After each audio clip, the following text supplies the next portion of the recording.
L'home bo naix d'una experiència personal meua.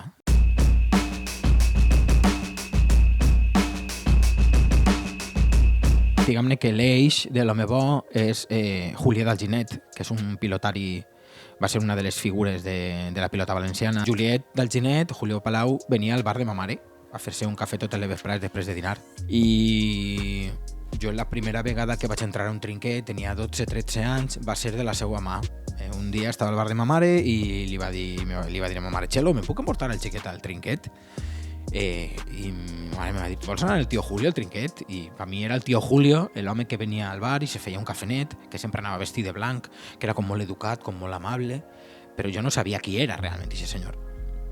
I aquest dia me'n vaig adonar de qui era quan entràrem en el trinquet d'Alginet, que estava de gom a gom, i la partida es va parar, la gent es va posar de peu, se posaren tots a aplaudir i jo entri de la mà de Julià d'Alginet a un trinquet en 13 anys amb tota la gent de peu aplaudint mentre ell entrava per dins de la partida, no?